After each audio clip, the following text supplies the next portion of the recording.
Oke, Assalamualaikum warahmatullahi wabarakatuh. Selamat datang kembali di Infikes, Innovative School Podcast SMA Muhammadiyah Gresik dengan slogan utamanya The Innovative School dengan semam satu Be the First. Semuanya yang ada di sana luar biasa. Hari ini kebetulan di Infikes, saya Ainul Mutakin, Kepala SMA Muhammadiyah Gresik, yang hari ini langsung jadi host. Kenapa? Karena ada tamu yang spesial banget, tamu yang luar biasa, tamu yang selalu menjadi inspirasi saya secara pribadi maupun bagi anak-anak muda Indonesia, khususnya anak muda Muhammadiyah. Siapa dia? Tentu kita tahu bersama, beliau adalah Bang Dr. Dhanil Anzar Simanjuntak yang luar biasa. Beliau adalah, kita tahu adalah seorang anak saya muda. dulu, Assalamualaikum. Oh iya, silahkan ya Bang. Ya lanjut. Oke. Iya. Ganggu konsentrasi. Iya, yang Bang Dhanil luar biasa ini selalu, ya ginilah kita ketemu, dia juk-jukan terus gitu ya. Secara organisasi beliau adalah kakak saya, karena inspirasi saya. Salah. Saya nggak ngomong usia ya Bang ya, secara organisasi Bang ya. Mas Ainul yang kakak saya. Itu organisasi Bang. Iya. Beliau ketua umum pemuda Muhammadiyah, saya hanya di tingkat ke daerah Kabupaten Gresik waktu itu. Inspirasinya luar biasa, dan hari ini beliau adalah tokoh muda yang sekarang menjabat sebagai jubir Kemenhan atau Menhan Bang, yang benar Bang? Jubir Menhan. Menhan tepatnya ya. Profilnya Pak Prabowo Subianto di Menhan, dan luar biasanya hari ini beliau menyempatkan hadir di tempat kita di SMA Muhammadiyah Gresik dengan harapan mudah-mudahan bisa menjadi inspirasi. Oke Bang, saya kira boleh deh disapa Bang, teman-teman Bang di sana Bang. Iya, Assalamualaikum untuk seluruh anak-anak SMA Muhammadiyah 1 Gresik, kemudian Sivitas Akademika SMA Muhammadiyah 1 Gresik. Terima kasih saya sudah diundang Mas Ainul, nih sahabat saya, guru saya juga, selain kepala sekolah di sini tentu guru saya juga.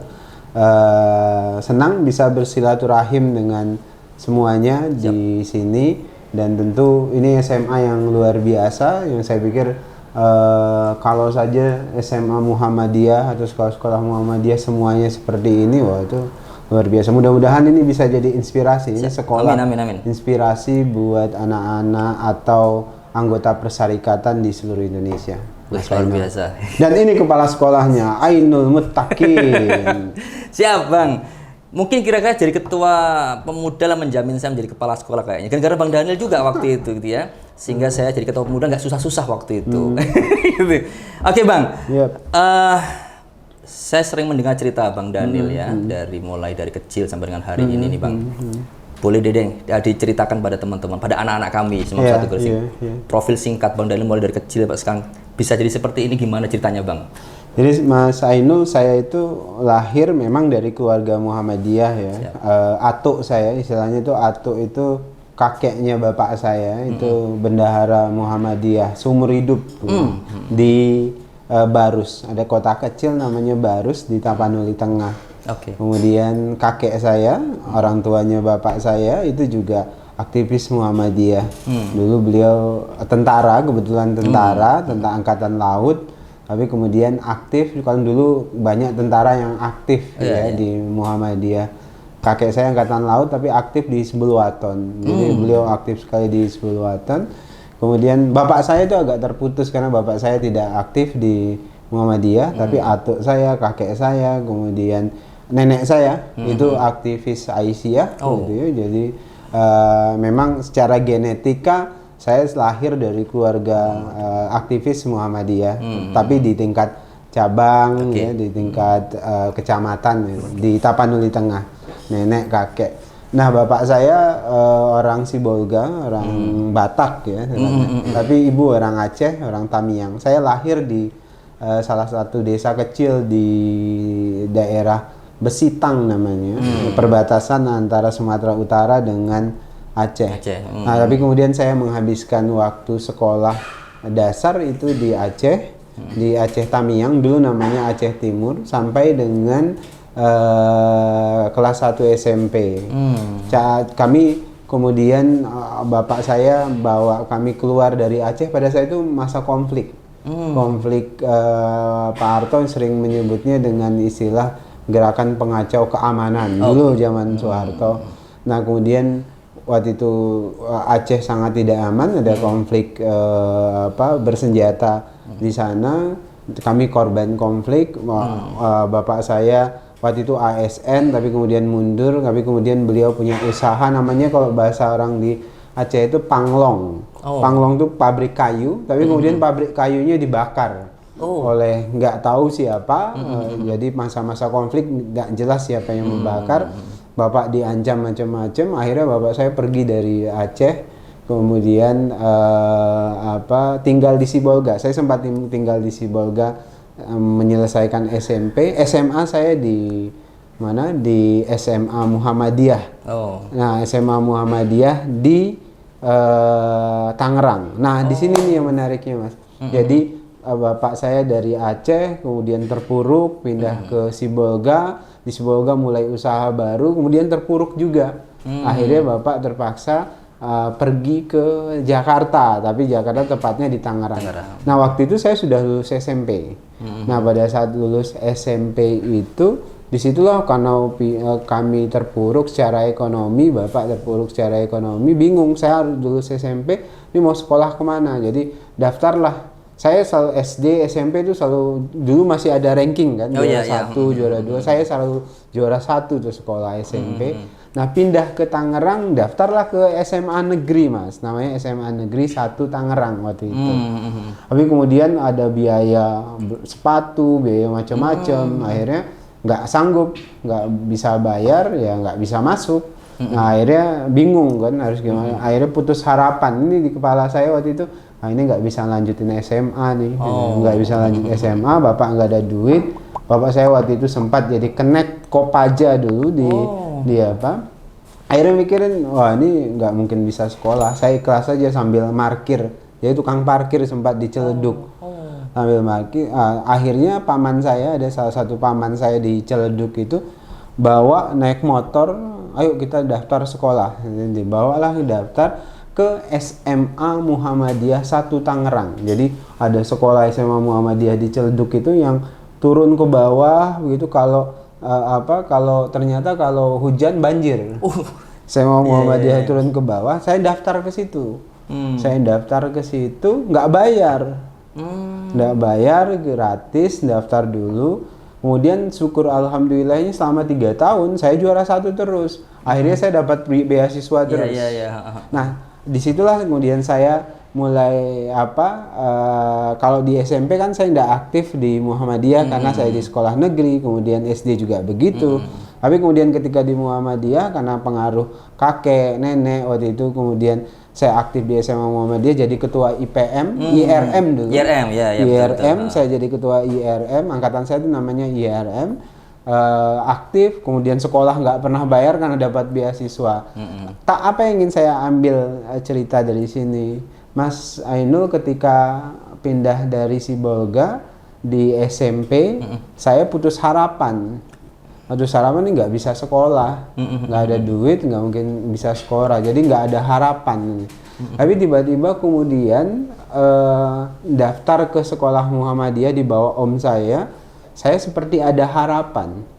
Jadi Muhammadiyah bagi saya itu seperti memberikan harapan saya untuk melanjutkan hidup saya gitu, dalam tanda kutip. Jadi kalau terkait Muhammadiyah bagi saya bukan sekedar tentang tentang organisasi dakwah, dia lebih personal.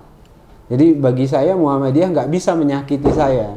Maksud saya sedinamika apapun Muhammadiyah kan, kalau kita berorganisasi dinamikanya luar biasa. Betul. Kita bisa disakiti, tersakiti macam-macam. Tapi bagi saya Muhammadiyah nggak bisa menyakiti saya, karena bagi saya ketika saya itu nggak punya harapan, Muhammadiyah itu memberikan harapan buat saya. Jadi harapan lanjutkan sekolah, harapan untuk menggapai masa depan. Waktu itu kan cita-cita saya cuma satu, saya pengen jadi dosen. Saya pengen jadi akademisi. Jadi ketika saya bisa sekolah 3 tahun di situ, terus terang segala sesuatunya bagi saya life began from SMA Muhammadiyah 1 Tangerang itu. Kenapa? Karena dia berikan harapan. Nah, apa yang ingin saya sampaikan? Saya ingin selalu menyampaikan, saya berharap Muhammadiyah itu dia muncul sebagai institusi yang hadir memberikan harapan untuk anak-anak muda di Indonesia. Karena kita butuh harapan, kita bisa mewujudkan cita-cita. Nah, Anda bayangkan banyak sekolah-sekolah Muhammadiyah tidak hanya sekolah yang sebagus SMA Muhammadiyah 1 Gresik ini, banyak sekolah-sekolah kecil begitu yang Muhammadiyah misalnya kayak seperti Laskar Pelangi segala macam, tapi kemudian mereka berikan harapan. Nah, jadi saya kata kuncinya ya Muhammadiyah jangan berhenti memberikan harapan-harapan baru untuk anak-anak negeri ini. Kira-kira begitu, Mas. Ini nice. Oke, sampai situ kan. Kemudian bagi saya sampai kesimpulan bahwasannya ternyata hidup yang paling miskin itu bukan kita nggak punya uang, Mas, tapi hidup paling miskin dan sulit itu ketika kita nggak punya pilihan. Jadi kalau Anda nggak bisa milih, nah itu sebenarnya itulah kemiskinan yang sesungguhnya. Gitu loh. Jadi nggak bisa milih, misalnya nggak bisa milih pekerjaan apa, terpaksa kerja ini, nggak bisa milih. Nah, itu sesungguhnya kemiskinan yang sesungguhnya, karena semua yang kita lakukan terpaksa. Nah, terus terang dari situ ada hikmahnya, ternyata saya nggak bisa milih. Waktu itu kan saya bisa milih SMA negeri yang bagus pada waktu itu. Ternyata saya harus sekolah di sekolah yang setiap hujan banjir. Terus sekolah Muhammadiyah saya itu bukan sekolah Muhammadiyah seperti SMA Muhammadiyah 1 Gresik, tapi sekolah Muhammadiyah yang gedungnya tidak bagus segala macam. Tapi kemudian dia sukses memberikan harapan. Tapi saya mau katakan tadi, ketika kita nggak bisa milih bukan berarti kemudian kita kehilangan semuanya. Allah itu memberikan hikmah di balik semua peristiwa. Tinggal gimana? Ya kita jalankan, Mas. Kita jalani, kita lalui, ya kita serius dalam menjalani proses itu. Nah, di situ kemudian saya kuliah S1, S2, S3 terus kemudian saya aktif di IPM, IRM saya sampai pimpinan wilayah, saya nggak mau lanjut ke pimpinan pusat karena saya pengen ke Pemuda Muhammadiyah, pengen lama di Pemuda Muhammadiyah. Relatif lama saya di Pemuda Muhammadiyah. Ada yang bersin, Mas.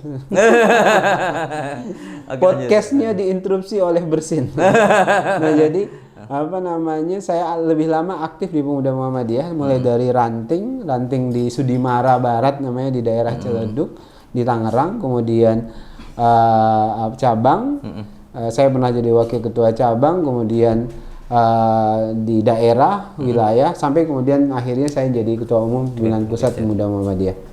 Ini yang keren banget ini. Kita mungkin selama ini nggak pernah tahu.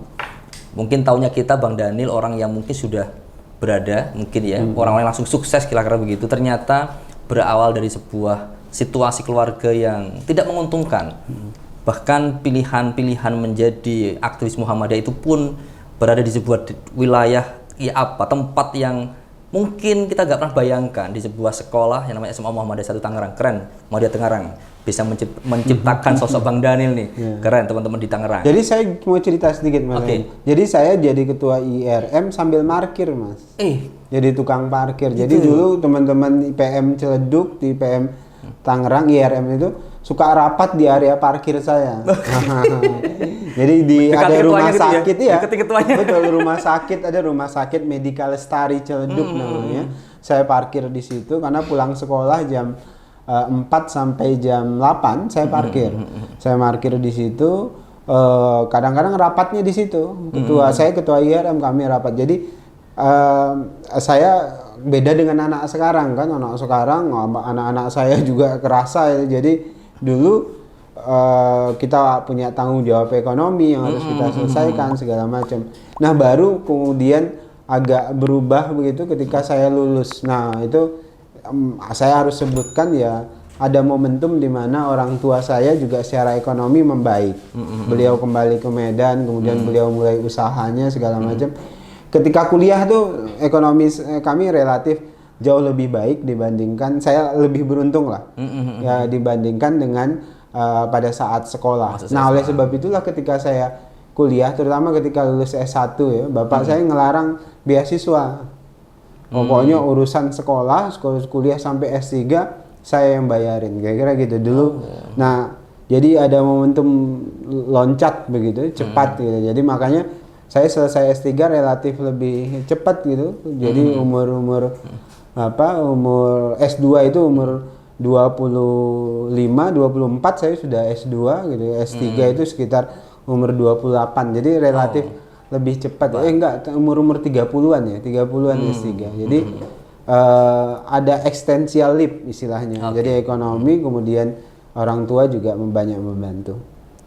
Nah ini teman-teman sekalian, anak-anakku terutama di siswa-siswi SMA Muhammadiyah Gresik atau mungkin seluruh pelajar Indonesia, inspirasi yang luar biasa dari sosok Bang Daniel gitu ya, anak muda yang luar biasa dengan situasi yang tadi saya sebutkan tadi. Nah ini Bang, hari ini kan banyak orang yang kemudian menyatakan takut soal lost generation ya, lost lost learning barangkali terkait tentang pandemi COVID-19. Apa sih sebenarnya pandangan Bang Daniel soal itu, sehingga apa yang sebenarnya harus kita lakukan sih sebenarnya Bang, bagi Bang Daniel lah kira-kira? Iya, saya kekhawatiran tuh wajar ya. Saya juga punya kekhawatiran yang sama. 2 tahun ini ada pendidikan sosial yang kurang gitu ya. Jadi interaksi sosial anak-anak itu kan sekarang itu tidak engage, tidak seintim dulu. Tapi ini bukan cuma fenomena di pendidikan kita, tapi juga fenomena jamak di negara kita. Karena kalau dulu orang intim karena sering ketemu, kemudian silaturahim kan. Kalau sekarang yang dekat itu jadi jauh, yang jauh jadi dekat, kayak jalan tol kan. Kalau sosmed itu bikin yang jauh jadi dekat, yang dekat jadi jauh, itu yang terjadi. Nah, sekarang anak-anak, saya ambil contoh anak-anak saya saja.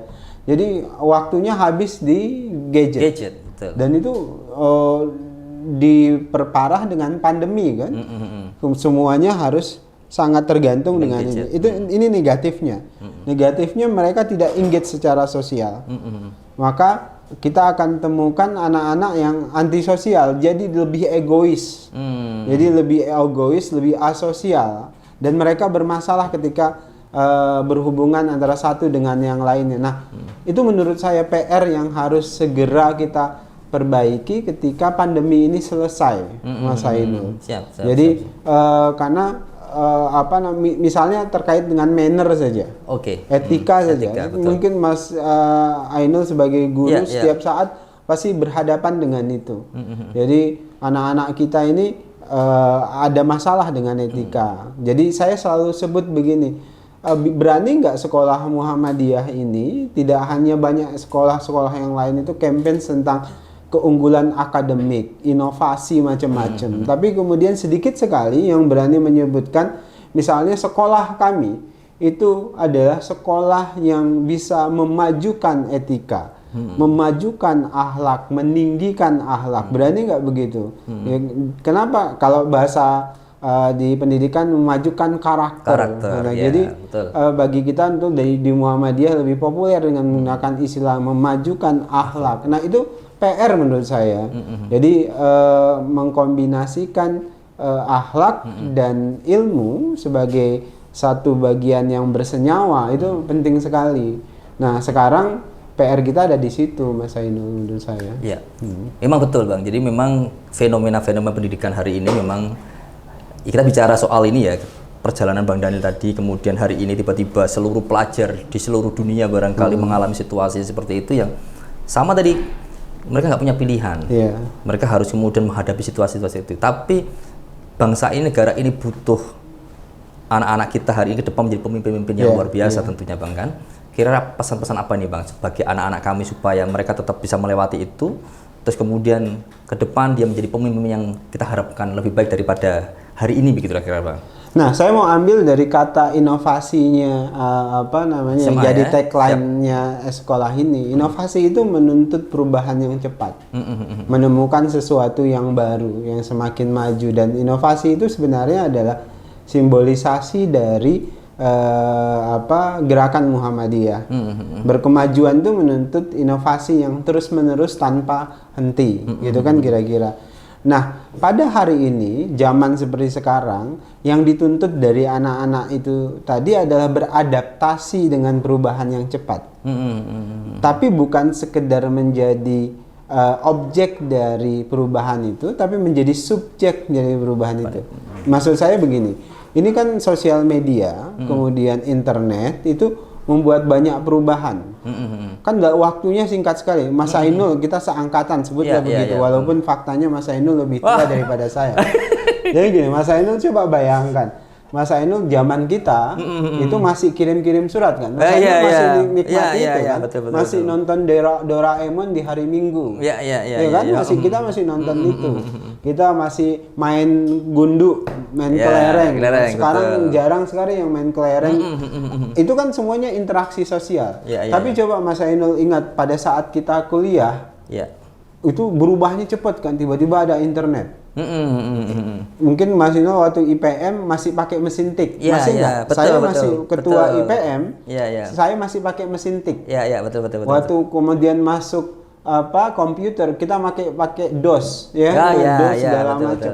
Tapi kemudian ketika kita kuliah berubah cepat, tiba-tiba mulai ada email, tiba-tiba tahun 2000 sekian atas lagi muncul yang namanya Facebook, dan perubahannya cepat. Nah sekarang, dulu pakai BlackBerry, sekarang ada WhatsApp, Android, dan itu perubahannya cepat-cepat. Dulu kita nggak membayangkan akan bisa ngomong pakai WhatsApp, video call dan segala macam. Perubahannya cepat. Nah sayangnya kita selama ini di Indonesia masih berhenti menjadi konsumen produk-produk perubahan itu, menjadi objek dari perubahan-perubahan itu. Nah oleh sebab itu saat ini yang perlu kita lakukan adalah gimana anak-anak kita supaya hadir sebagai subjek dari perubahan itu. Inovasi. Dia mampu beradaptasi, tapi kemudian dia tidak mau kalah, menyesuaikan diri untuk memproduksi perubahan-perubahan itu. Nah itu PR-nya. Selain tentu dia harus tetap menghadirkan tadi etika, akhlak yang tinggi.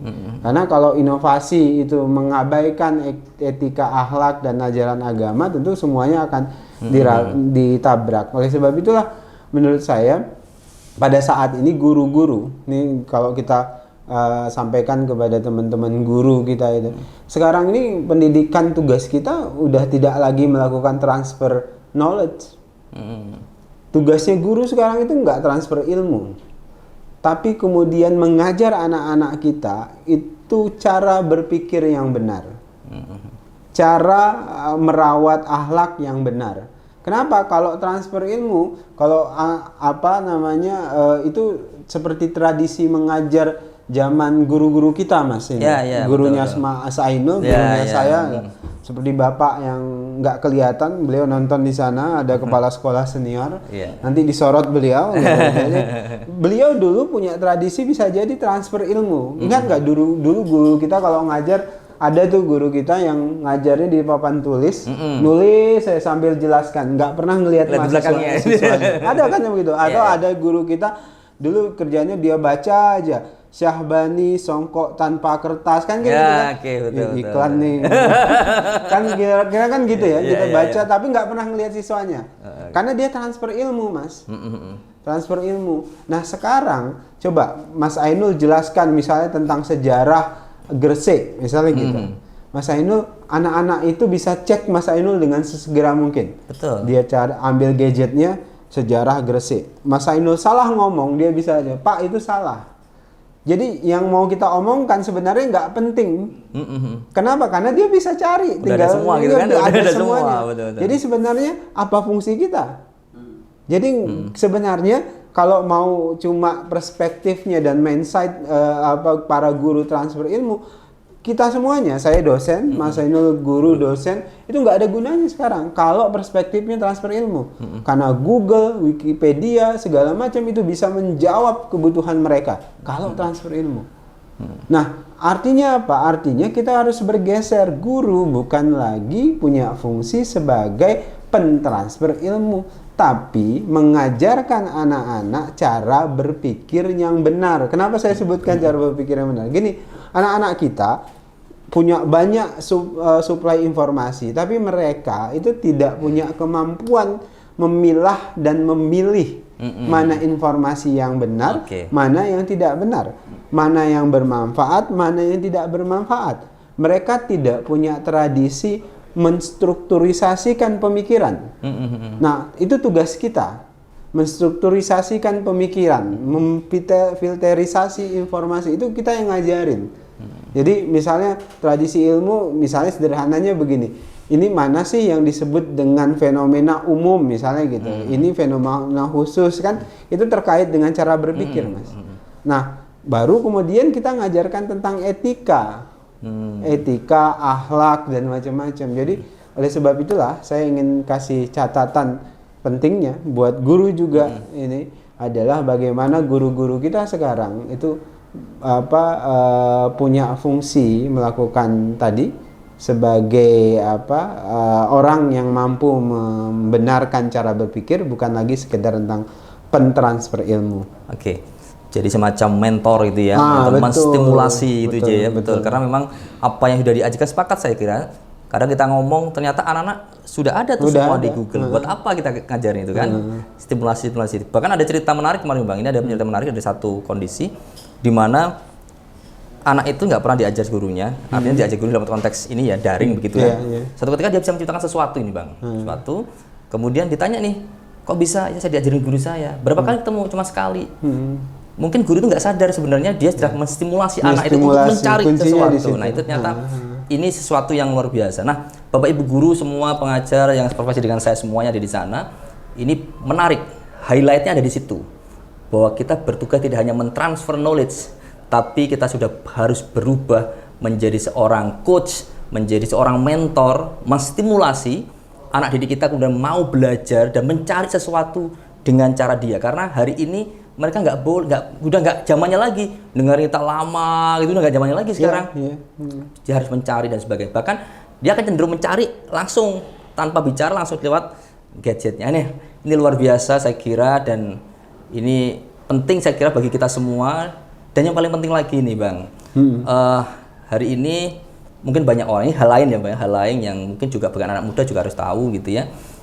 Bang Daniel adalah sosok anak muda yang barangkali dulu bagi kita di Muhammadiyah barangkali banyak orang yang mengatakan luar keren nih Bang Daniel ya. Kemudian hari ini mungkin tanda kutip dengan profesi beliau sekarang banyak orang juga yang menghujat. Yang menjadi pertanyaan saya adalah bagaimana menghadapi itu Bang? Artinya menjadi orang yang fight ya, kemudian survive terhadap itu, karena ini pilihannya sudah dipilih oleh Bang Daniel. Saya tahu betul bagaimana beliau memilih itu, saya tahu betul. Tapi saya ketika dihujat macam-macam sebagai anak muda yang mestinya emosional, ini Bang Daniel begitu luar biasa menghadapi itu. Ini kuncinya apa Bang? Biar anak bisa tahu semua nih Bang. Gimana nih Bang? Jadi gini Mas, jadi ada filosofi Vespa tua, saya penggemar Vespa tua. Kita round dia ya. Tua begitu, dia tua, dia jalan semakin banyak dia berjalan, itu akan semakin banyak tempat yang dia lalui, banyak orang yang dia temui, banyak lobang-lobang yang dia lewati, tapi kemudian dia tetap bisa melaju seperti biasa. Dan itu perjalanan hidup yang panjang. Gini, kuncinya saya selalu sebutkan nih, orang semakin banyak menuntut ilmu, semakin banyak membaca, semakin banyak pengalaman, itu biasanya tingkat toleransinya tinggi. Tingkat alternatif cara berpikirnya itu tinggi. Biasanya kalau orang yang hanya bergaul kemudian membaca sedikit, dia nggak punya alternatif. Alternatif berpikir, karena semakin banyak kita baca, semakin banyak kita berkomunikasi dan bergaul dengan orang, maka kita punya banyak alternatif. Termasuk cara berpikir gitu. Artinya kita kenal orang yang berpikir A, B, C, D. Jadi dia nggak monolog begitu, tapi dia bisa berdialog dengan siapapun. Nah, saya pikir proses panjang itu saya lalui sejak saya di sekolah, di IRM, di IMM, di Pemuda, itu semuanya saya lalui. Sebagai dosen di salah satu perguruan tinggi negeri, semuanya saya lalui, termasuk dalam segi kehidupan. Nah, kalau kemudian kita berubah harus. Tapi bagi saya, Mas Ainul, ketika saya masuk di satu institusi, yang paling penting adalah bagaimana saya bisa memberikan kontribusi besar dan itu punya diferensiasi. Jadi dia punya diferensiasi yang kuat. Ketika saya memimpin pemuda Muhammadiyah, maka saya harus punya diferensiasi, menghadirkan pemuda Muhammadiyah yang tidak biasa dibandingkan dengan yang lain. Dan itu yang saya lakukan. Nah, misalnya pemuda Muhammadiyah itu wataknya ya amar ma'ruf nahi mungkar, maka diferensiasi untuk menonjolkan amar ma'ruf nahi mungkar itu harus muncul.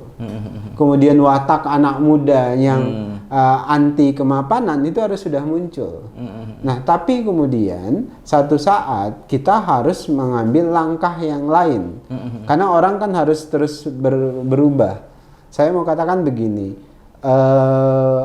dulu misalnya saya di pemuda Muhammadiyah kemudian tidak berpolitik begitu, dan karena itu adalah sikapnya pemuda Muhammadiyah, maka saya melakukan itu.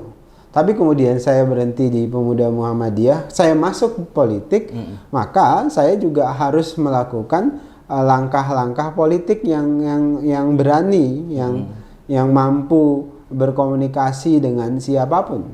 Nah, itu harus saya lakukan. Dalam rangka apa? Dalam rangka memberikan kontribusi yang positif.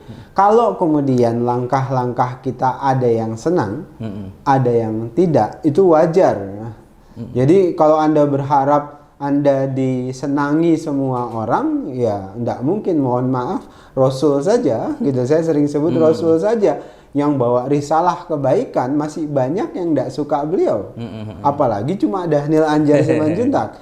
Yang terpenting adalah kita percaya bahwasannya langkah kita itu adalah langkah yang terbaik yang bisa kita lakukan. Kenapa? Karena orang itu kan memandang itu, Mas, dari sisi mereka. Dan kalau Anda mau ngikutin nih publik misalnya, sosial media, mereka kan mau mengarahkan kita sesuai dengan keinginan mereka. Padahal mereka nggak tahu apa-apa. Jadi anak-anak muda sekarang nggak usah takut dengan hujatan, dengan orang melihat, merasa kita harus melakukan sesuai dengan standarnya, nggak perlu gitu. Kita lakukan apapun sesuai dengan standar kita dan kita yakini. Ya, kalau Anda baca netizen kan, pasti mereka pengen ya sesuai standar mereka. Mereka ingin kita menjadi pelampiasan emosi mereka, ya kan? Misalnya mereka nggak suka dengan Pak Jokowi, mereka berharap kita itu jadi pelampiasan emosi mereka untuk memaki, untuk mengkritik Pak Jokowi misalnya. Atau mereka nggak suka dengan Pak Prabowo, mereka berharap kita jadi kepanjangan tangan untuk kritik dan maki Pak Prabowo. Jadi kita cuma jadi alat pemuas bagi mereka. Ketika kita nggak sesuai dengan keinginan mereka, maka mereka akan maki kita. Itu hal yang wajar saja. Tapi kan kita mau di posisi mereka atau di posisi kita? Kita tentu ingin di posisi kita. Saya memilih saya dihujat ketimbang saya jadi penghujatnya. Kenapa? Karena pasti level yang dihujat itu pasti lebih tinggi ketimbang penghujatnya. Dan itu wajar. Dan mereka akan terus seperti itu. Jadi kalau Anda sebutkan begini, kalau misalnya di sosial media segala macam, kan banyak yang nggak perlu kita jelaskan. Karena mereka nggak nuntut penjelasan. Gitu, misalnya nyebut A segala macam, mereka itu sebenarnya nggak butuh kita jelaskan sesuatu, Mas. Mereka cuma mau mengekspresikan, mau hujat kita, ya sudah gitu loh. Jadi kalau saya itu di sosial media, kalau ada yang hujat, kalau saya sempat saya jawab dengan bercanda, kalau enggak saya ledek lagi misalnya. Jadi untuk mengisi keisengan dan kadang-kadang untuk membuat mereka merasa bermanfaat dengan tindakan mereka. Jadi yang jelas Mas Ainul, anak muda sekarang lakukan apa yang perlu mereka lakukan dan yakin itu benar. Menurut saya begitu. Wah, luar biasa ini Bang Dhanil ya. Artinya inspirasi bagi teman-teman, bagi anak-anak, adik-adik semuanya. Ini kata kuncinya bahwa kita harus memilih sesuatu yang benar, dan tugas guru tadi adalah menjadi mentor akan kebenaran-kebenaran itu. Bukan kemudian guru memperparah keadaan dengan dia terus menyampaikan sesuatu yang mungkin benar, tapi di realitasnya nggak benar ternyata gitu. Nah, kita slow dulu deh Bang. Saya mau pengen nyampaikan ini nih Bang. Ini keren banget nih Bang. Ini ada sebuah songkok nih Bang, keren banget nih Bang. Iklan lah. Keren ini. Alhamdulillah nih hari ini kita keren banget. Podcast kita dapat promo nih, ya dari promo dari Syahbani Songkok Tanpa Kertas dengan Mas Gunawan Hidayat. Wah, keren luar biasa ini. Bagi semua yang ada di sana ini. Ini saingannya Ivan Gunawan. Begitu ya. Ini keren nih, karena ini songkoknya anak muda, karena yang buat anak muda, kreatifnya anak muda luar biasa. Anak-anakku semua Semam 1 Gresik yang keren. Asli Gresik ya. Asli Gresik nih. Ini keren banget. Kalian masih punya banyak waktu untuk berinovasi seperti Bang Gunawan. Bukan Ivan Gunawan ya? Bukan. Bang Gunawan. Saingan Ivan Gunawan. Nah, Syahbani Songkok Kertas Tanpa Kertas. Ini keren. Nanti kita lihat nih kayak apa nanti gitu ya. Ini keren teman-teman sekalian, karena ini sekali lagi tema hari ini anak muda, karena Bang Daniel masih muda, saya juga masih muda lah ya. Wah, masih kebohongan, Mas. Pak Ainul belum muda, belum tua. Tapi belum tua itu muda. Masih muda, itu dia. Oke Bang, ini keren. Yang terakhir barangkali Bang, yang paling penting bagi kami ya di Gresik, SMA Muhammadiyah 1 Gresik. Kami ini tentu berharap terus SMA 1 Gresik adalah sekolah yang selalu dipercaya masyarakat. Tentu dengan tadi kita membangun based on karakter, kemudian karakter building yang kita bangun. Alhamdulillah nih Bang, kita punya 3 keunggulan Bang di sekolah kita ini. Punya kelas keunggulan, pertama ada namanya kelas berbasis international program. Kemudian kita punya Muhammadiyah boarding school, kita punya boarding. Dan kemudian ada lagi satu yang sedang kita ciptakan adalah virtual class. Semua anak bisa sekolah di sekolah kami meskipun dari belahan dunia akhirat manapun. Gitu, kira-kira begitu Bang. Ini sudah kita develop, insya Allah. Ini sudah ada yang mau inden, itu alhamdulillah itu dari Payakumbuh Bang. Dari Payakumbuh sudah inden Sumatera Barat. Itu sekelas mau diambil untuk virtual classnya Bang. Nah ini keren banget, dan maksud saya Bang, ini silakan kami diberi pesan-pesan nih Bang, testimonial untuk Semam 1 Gresik. Kami harus bagaimana? Gitu, Bang. Monggo Bang, silakan Bang. Pertama, saya percaya dengan SMA Muhammadiyah 1 Gresik. Jadi dengan tagline inovasinya itu simbol yang penting. Kenapa saya percaya? Ya buktinya saya kan juga beberapa teman-teman yang mendampingi saya itu alumni SMA Muhammadiyah 1 Gresik. Jadi saya percaya lulusan UGM, lulusan UI. Jadi mudah-mudahan SMA Muhammadiyah Gresik itu semakin maju dengan inovasinya tadi. Pintar atau ngakali bukan Pak ya? Pintar atau ngakali? Bukan ngakali ya, bukan ya? Pintar. Pintar, mereka pintar. Kemudian kedua, SMA Muhammadiyah 1 Gresik ini harus benar-benar membuktikan inovasinya. Itu yang jadi PR-nya tentu. Nah, tapi tadi saya sebutkan inovasi itu tentu harus dibentengi dengan, saya suka mengutip tauhid yang murni. Kan sering gitu, tauhid yang murni, ilmu yang tinggi itu syarat inovasi. Otomatis ya, ilmu yang tinggi. Nah, kemudian tauhidnya murni, artinya pendidikan akhlak, pendidikan tauhid itu harus menjadi hal yang penting. Sekarang ini kan Mas Ainul, terus terang dunia ada kecenderungan untuk tidak percaya dengan fungsi agama. Itu kecenderungan dunia. Ada berkembang agnostik ya. Agnostik itu orang yang nganggap ya agama ya sama saja semuanya baik gitu, kira-kira begitu. Kemudian ada ateisme dan macam-macam. Artinya ini penting dan PR bagi SMA Muhammadiyah 1 Gresik untuk kemudian tetap mengedepankan nilai-nilai ketauhidan, nilai-nilai keislaman, akhlak yang tinggi dan sebagainya. Selain memang secara otomatis ilmunya harus tinggi. Nah, pendidik kombinasi ini penting, model kombinasi. Nah, baru kemudian kita bicara satu lagi nih Mas, yang juga Mas Ainul yang suka luput dari kita semuanya, tradisi olahraga. Nah, jadi saya kalau kita contoh di Amerika, di Eropa, olahraga itu menjadi salah satu keunggulan sekolah loh. Jadi kalau anak basket, bola gitu ya. Bola segala macam itu dikasih privilege. Dikasih privilege dan itu jadi anak-anak yang unggul gitu. Jadi saya pikir ini harus menjadi perhatian SMA Muhammadiyah 1 Gresik, saya pikir, untuk melahirkan atlet-atlet yang luar biasa gitu, yang tradisi lari, silat dan macam-macam itu juga penting dilakukan, karena bagi kita kan yang harus ditumbuhkan adalah pertama adalah olah rasa. Seni, olahraga itu adalah raganya, dan olah pikirnya itu adalah intelektualnya. Jadi 3 hal ini harus sejalan tuh. Olah rasa artinya ada apa keseniannya, ada sastranya, olahraganya, kemudian olah pikir. Kalau tiga olah ini berjalan dengan baik, inovasi itu pasti akan hadir dengan sendirinya. Siap. Teman-teman sekalian, anak-anakku sekalian, dan semua Bapak Ibu dimanapun Anda berada, kita harus buktikan bahwa Semam 1 Gresik mampu untuk itu. Dan itu sudah terbukti sebenarnya Bang, sudah di Semam 1. Karena anak kita yang punya keunggulan-keunggulan di bidang itu, kita berikan privilege. Ada anak kita yang juara renang, dia harus pagi Bang, habis subuh, dia udah harus masuk renang, kolam, sampai jam 9 baru masuk ke sekolah.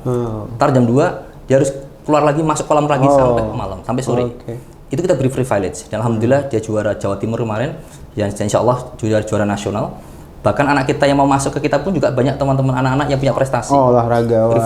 Bahkan kemarin Muay, kemudian ada juga anak yang di bidang sepak bola, macam-macam, pencak silat dan sebagainya. Jadi jangan lupa adik-adik SMP barangkali ingin bergabung di sekolah kita, karena kita punya privilege yang luar biasa, seperti dipesan oleh Bang Daniel tadi itu. Ada karakter akhlak, kemudian ada karakter keilmuan, kemudian ada karakter privilege untuk olahraga dan sebagainya dari itu. Insya Allah Semam 1 Gresik dengan semua yang diberikan mampu based on potensial lah gitu. Potensi kalian bisa dikembangkan oleh Semam Gresik melalui Bapak Ibu guru yang ada di Semam 1 Gresik. Sekira itu. Mungkin terakhir jok aja Bang, kalau Bang Dali tinggal di Gresik kira-kira, anaknya sekolah di Semam 1 nggak Bang kira-kira Bang? Oh iya pasti Bang ya? Muhammadiyah 1 Gresik. Gitu ya? Tapi minta diskon ya? Oh siap Bang. Oke, inilah jok kita dengan Bang Daniel. Bang Daniel jangan dibayangkan orang yang selalu, mungkin di TV waktu wawancara memang waktu show barangkali memang selalu harus begitu, tapi sebenarnya ya beginilah Bang Daniel, kita juk-juk lah ya, kita guyon-guyon dan luar biasa, dan hebatnya beliau ini masih muda tapi keren banget, dan ini tokoh saya nasional. Masih muda dan Mas Ainul sudah tua. Tuh kan diulangi lagi tuh kan. Dan saya kalah, anak-anaknya dulu cuma 4, saya masih 3 ini kalah lagi, saya punya kalah semua ini. Oke, ini saya kira cukup sekian pemirsa semuanya, anak-anak sekalian, Bapak Ibu guru, dan semua saja yang melihat Infikes atau Semam 1 di YouTube kami. Nanti tantengin ya, tongkrongin di YouTube-nya Semam 1 Gresik. Di Infikes kita hari ini kita spesial banget di hari Minggu, di waktu yang libur, justru kita kedatangan tamu yang luar biasa, yaitu Bang Daniel Anzari Manjuntak, senior saya di Pemuda Muhammadiyah, kemudian juga hari ini menjadi jubir di Menteri Pertahanan Republik Indonesia.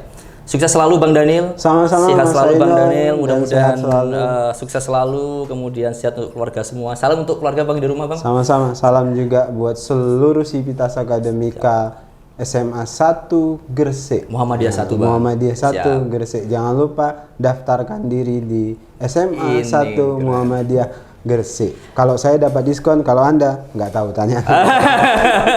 Ada ini Dang, kita kalau saya sebut Semam 1 be the first ya Bang ya. Oh gitu. Oke, Semam 1 be the first. Biasanya 3 kali Bang. Oh gitu. Oke, Semam 1 be the first. Semam 1 be the first. Oke, terima kasih semuanya. Sampai jumpa lagi di Infikes berikutnya.